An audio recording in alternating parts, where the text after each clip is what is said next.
Blocktales.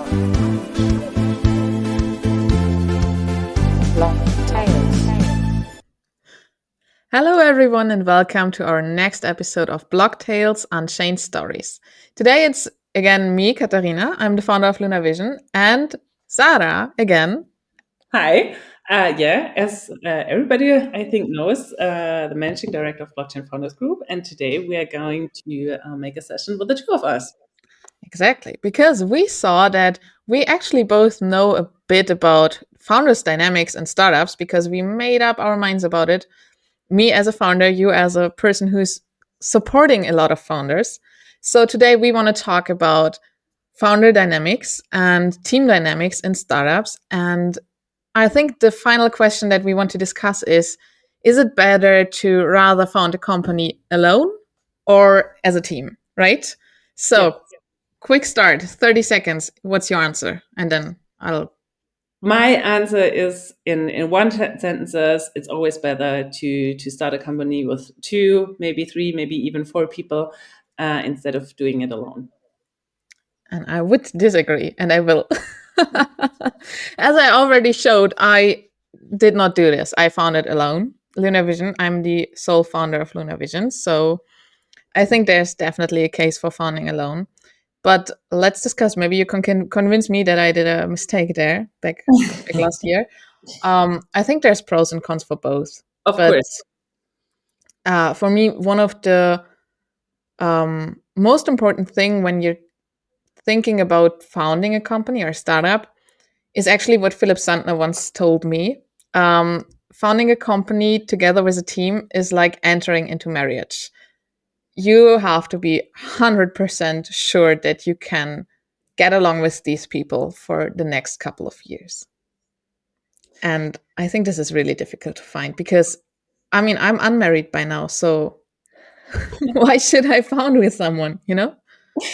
Well, I totally understand what you're saying. And maybe before I come to my thoughts, I totally agree. In case you decide to found with somebody, you really really need to think through several things. So, for example, do you have common goals and values? Do you have like similar thoughts regarding finances? Do you have a similar commitment? For example, is everybody doing it on a full-time basis, or is somebody only doing it part-time? Is it like the all-in mentality? And which kind of milestones need to be reached? And like there are so many things to discuss. So I totally agree that it is super hard, and I know it can be very, very challenging. Especially if you kind of start and there are like there will always be problems. I mean, there's no chance that you start a startup and there won't be any problems. So from my point of view, you need to prepare yourself very, very good. So you need to have really strong contracts. I mean, it's like you said, it's like going to be married, and in the best case you're going to sign a contract how you get divorced in the worst case, and you discuss while you're not in a negative mood but rather in a really positive one, because then you can still really agree and think how find solutions, put it that way. So yeah, you should think through many things, and maybe we can deepen some of the thoughts now. But for me, the biggest advantage of founding a company with some people, with several people, is like it's clearly easier to get money from VCs. And I think in your case, and maybe you can let us know a little more, but you don't need the money from VCs. So you kind of have a little different business model on that side. Because from a VC perspective, it's super hard to found a company that has only one founder.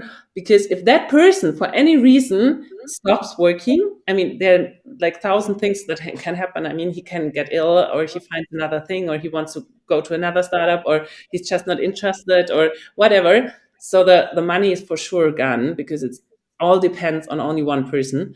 And I think this is a huge problem, especially for VCs. So if you want to get external money, it's a lot easier if there are at least two, maybe three or four people. I mean, I get this point, and I think there are situations in which it's okay or it's reasonable to found as a team. For example, if you have a community-driven business model which needs many people who are also available for the community. Totally on your side, and it makes sense to found as a team. But as you just pointed out, if you like build a agency model and you don't want to get funded, or I mean, everyone likes money. That's not the thing. But if you don't intend to raise in the near future, let's frame it like this. I mean, Then I money. think Sorry to interrupt, but it's not only getting money. You have to give them shares, so it's not always. exactly. So if you don't intend to raise in the near future, then I think it's not necessarily better to have a team. Because if you then don't get along with the people anymore, and I've seen this happen to startups, which started great, and then the team just disagreed on stuff, or just had different mindsets when it comes to working, and different work ethos, then this can lead to much more problems than if one of the founders would have been alone, you know? I'm not sure, but I think it's hard to measure. I mean, I'm pretty sure there are numbers, so I did look them up because we just wanted to discuss, but I'm pretty sure there are numbers. And I think one of the things, so many startups fail because of team dynamics. I 100% agree. But I don't know how many startups fail because there was only one founder. So I don't know the numbers. And you said something that is super important as well, and I really want to point it out. If you found alone, you really have to be capable to handle nearly every role. So, like a CTO is maybe taking care at the beginning about numbers, outreach, marketing, speaking, personnel things. I don't know, everything around the management task, and of course the product. And the CTO is more on the product side and on the technical side. And I mean, these are like the two most important roles, I guess. I mean, there are far more roles that, especially if a startup is growing, can be covered or should be covered. But nevertheless, normally it's super hard to find one person that is really capable of doing the technical part and the CEO part. And of course, if you can handle both, it can be possible. But this is, I think, some yeah, one of the biggest challenges, and I'm pretty sure not everybody can handle that. Fair point. I think it's also a challenge to everyone who tries. I wouldn't say being a founder is the easiest way to go. I would never say this. You will never hear me say this. And I would definitely tell everyone, independent of like if they want to found as a solo or as a team, that it's really important to make up their mind before founding, to think about like, okay, are you willing to put all the time in there? Are you willing to like not have vacation for a long time? Are you willing to put priority on this company? Are you willing to put in the financial effort that's needed? Because founding a company in the beginning, you need to pay for it. Actually, in Germany, I don't know about the rest of the world, but here it is like this. And also, are you up for example, accounting? Like you just said, you do everything. And from my point of view, accounting is one of the least things I like to do, but it's important. Yeah, fully agree. Yeah, I think it's super tough to do everything, but nevertheless, you would still. I mean, of course, the most challenging thing is somebody to. I mean, it's hard to find somebody, and maybe it's even not possible. Sometimes it might not be possible. But would you agree that you should at least try? You mean finding a team or founding alone? Yes. No, starting with a team. I mean, like trying to start with a team, and if it's not working, or if you are not able to find somebody, then decide to start alone. Would you agree on that it's like better to at least try finding somebody, or would you directly say I prefer to start on my own? I mean, yeah, you can try. I also talked to people before I found it and thought some might be a good fit. And in the end, it just been like something didn't fit. in the end with everyone I talk to. Might it be the mindset or the capacity they had or the resources or the wish to still stay in their like in their corporate world with one foot and just found part-time, and that's not what I wanted. I'm in here 100%, and um if I would have a co-founder, that's what I would have expected, to find someone who's going the extra mile, who's doing 100% for it, and who's willing to do this for a long time also, and not just searching for or seeking for a nice distraction for 6 months and then, oh, I founded a company, I was a co-founder, and now I'm like free. No, this is not how this game works. Like, if you play this game, you have to play it to the end, in my opinion. I totally agree. But nevertheless, what about, for example, if I for example have like things to think through, it's super important for me to have somebody with whom I can talk, but not like only a friend who might try to help me, but he or she doesn't really know what I'm doing, or maybe like my partner or somebody else, but nobody is as deep in the business as a co-founder would be. I mean, of course you need to be on the same page, but nevertheless it's so much easier to have somebody to talk to think through challenges, to like two brains talking and thinking about next steps, and sometimes being more creative with the two brains. And so I think I would miss it a lot if there would be nobody with whom I can really talk about problems in a deep and long journey to really find a solution on things. Well, I think I disagree, especially because just being a solo founder doesn't mean that you don't have a team and that you don't have people around you that are as interested in the success of the company as you are.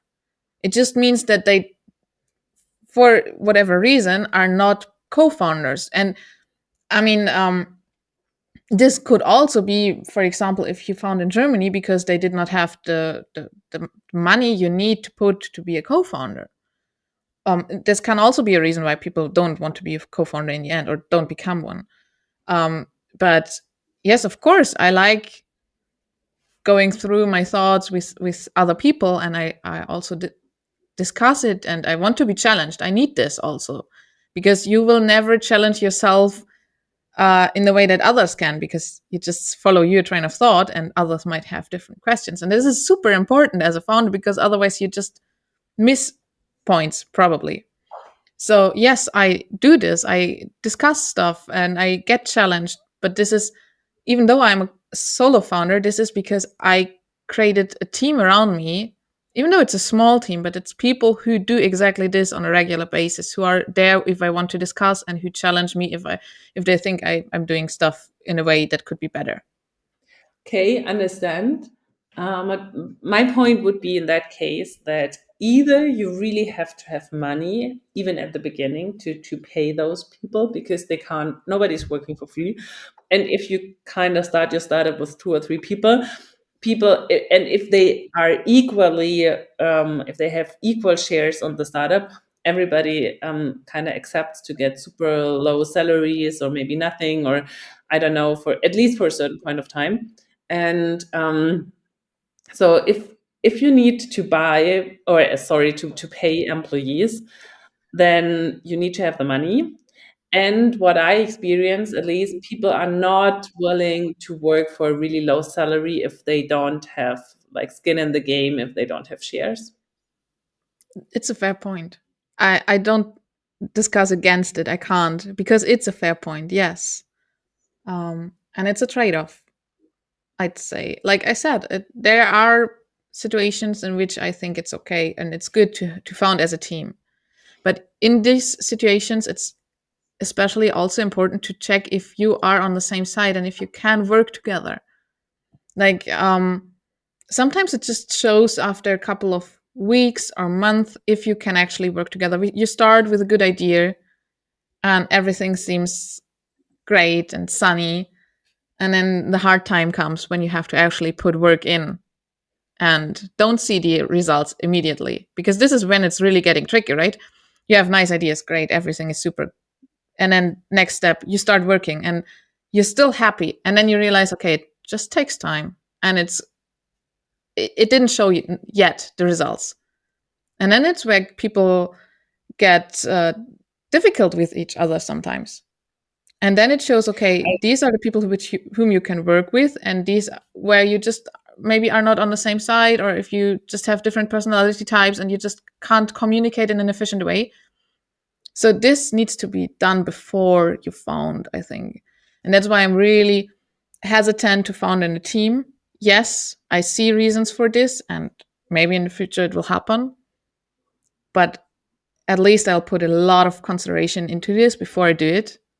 Because in the end, if it doesn't fit, it would have been better to do it alone, I think. Understand. Maybe, and I agree on what you're saying. I can give some like advice, at least what I experienced.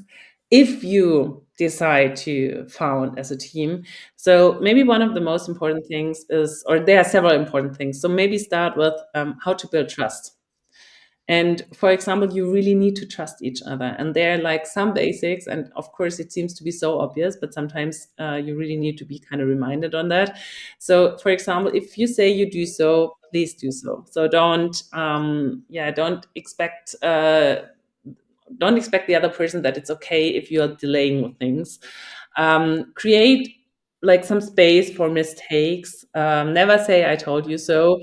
And of course, yeah, like this is like it's so easy to be to say, oh yes, I told you so. But you shouldn't do that, because if you start working together, each of you will make mistakes. And so you need to be aware of that. And if it's clear in your mind that you are going to do mistakes, and that there are points where you don't agree with each other, it's getting a lot easier. But you really need to prepare yourself, you and your team, to be aware of those points. And I think this is something that might not happen at the beginning, because as you said, people are like super happy, they start together, everything is sunny and easy. But especially in that phase, it's super important to think about the negative things, like I already said. So yeah, try to build trust. And maybe one more thing I would really advise is like you need to be clear how to make decisions. And So the funny thing, sorry for interrupting, but the funny thing is everything you say, you could also write in a relationships advisor guide. You know? That's yeah, why I maybe think this comparison with a marriage is so fitting, yeah, right? it's really yeah, it's true. I So, totally agree. I mean, even I'm just smiling, because the next thing was what I wanted to say is kind of be clear on how to make decisions. Even that might be right in relationships. I mean, every person has knowledge in some areas, so even that could be applied. So, because I think, coming back to the startup side, decide who is the CEO, decide who is the CTO, and also decide what happens if you disagree. I mean, this is like, if you have different opinions on something, there should be a clear path leading to a final decision, and then try to stick with it. yes. And again, this is also applicable for relationships. I think every couple should think about this too. Like, I have how do one you? more, especially working for couples as well. It's like, don't delay difficult conversations. Oh, And this, yes. And that's what I mean. You have to have the difficult conversations before you found. You have to have the difficult conversations about what annoys you. Because let's be honest, let's face it, in every startup team, there's something that annoys the other one about the team members. and in every relation, by the way. Exactly. And you have to about it. But therefore, you already have to know about it. So, starting a company together without knowing each other, I think is a really, really bad idea, because you don't know about the bad traits. You don't know what's gonna annoy you. You don't know where you really disagree. You don't know if there's a mindset shift or just a hidden mindset part that you totally disagree and that you can't get along with each other.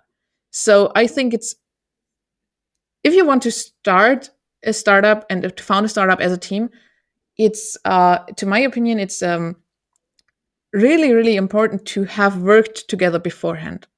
That's true. Totally agree. Teams work a lot better, or function a lot better, if they know each other. In the best case, already for some years, maybe they studied together, maybe they worked together, maybe they made like any kind of project together. And if that worked, then the chances are a lot higher that they kind of work together or stick together as founding team. Yes, but I also think it's not only about knowing each other, but it's about having actually worked together. Like you can be friends with someone and it's super great. And then you work together and you realize, okay, we are friends and it's all shiny. But when it comes to work, we are functioning completely different. And if you see this, then you have to admit it, to talk about it, either find a solution for it or not found together. And if you already found it, you have a problem. Yeah, that's true. So that's why I'm really careful about founding as a team. Um, I it's think good another if you are sure about all these points. Yeah, I think another important thing is how to talk to each other, and for example, giving feedback. Because if something annoys you, you should tell the other person, and you should discuss about it, but don't ignore it until you go crazy about it. So really try to talk to each other and solve things. Maybe it's like the reasons are different than you expect, or maybe it's just there's, I don't know, something else behind the behavior. But try to talk to each other, try to give feedback. And yeah, I think another point that is important, if you found together, try to really get to know each other. So for example, if one of the persons or one of the team members is struggling, for example, mental health, too much stress, too much pressure, sorry, or something like that, then you need to be able to realize it. And so you really need to be able to know the other person, and then see if there are things like changing. And I think this is on the other on the other side, this is something you only have in a team, that somebody is kind of taking care of you on a positive side, that really kind of helps you, that kind of sees if you're stressed, if it's getting too much, if it's getting like you're totally overloaded or something like that. So this is something positive where a team comes in as well. So really helping each other. True. Yes, that's missing sometimes if you're alone. But maybe we can take a look at like special points. What can actually be the disadvantages for the company, like from the business side, if you found as a team or if you found as a solo founder? Because as you already pointed out, one disadvantage for solo founders might be that they don't get funding that easily because they are alone and everything goes and comes with this one person, right? For But sure. is this the only thing that you actually see, or do you see more disadvantages on that one? On I think I didn't get the question. Do you I see more disadvantages for solo founders, or just that one thing that you get funding less easily? I think there are more, and I said some already. Like for example, you have somebody who's taking care of you. You have somebody with whom you can talk through your problems, who you can challenge you. You have somebody who is doing the work that you might not be super capable, like for example, CEO and CTO roles, because normally it's either or, not both. So yeah, I think these are like huge topics. For example, I wouldn't be able to be, yeah, to take over every role. Really only the business side. I would not be able to cover the technical part. I mean, it depends maybe on some projects, but if it's like, for example, like if for example, if it's a blockchain project, I wouldn't be able to really cover the technical part. Yeah. Okay. But would you say that it's so starting as a team?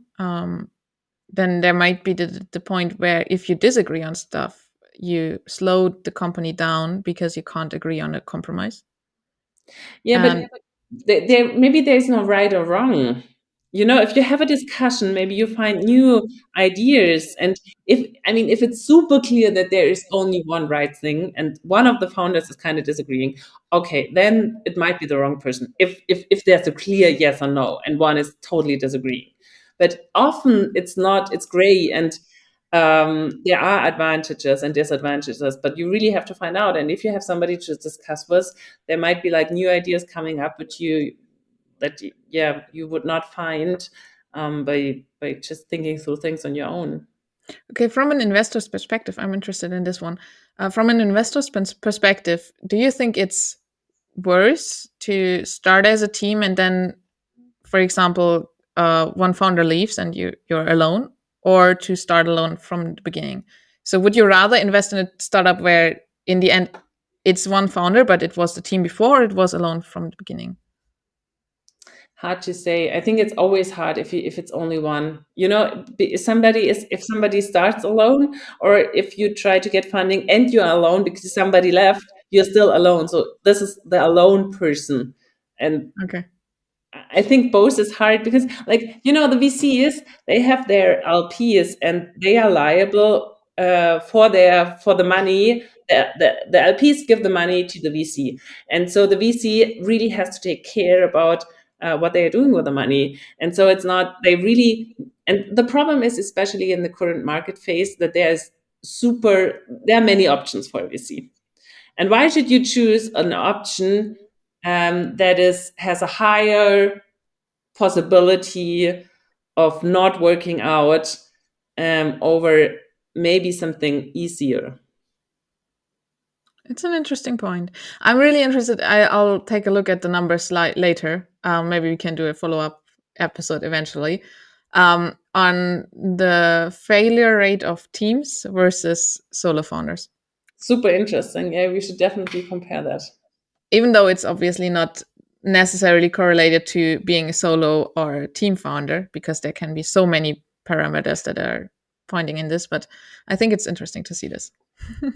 I mean, always both can work. So it's not black or white. There's always something in between, and it means I think it also depends strongly on your personality and what you are capable of and what you want to do, and whether you want to rely on somebody or not at all. I think it's really like for example, for me, it's a lot easier working in teams than being alone. But there are people that prefer working exactly the other way around.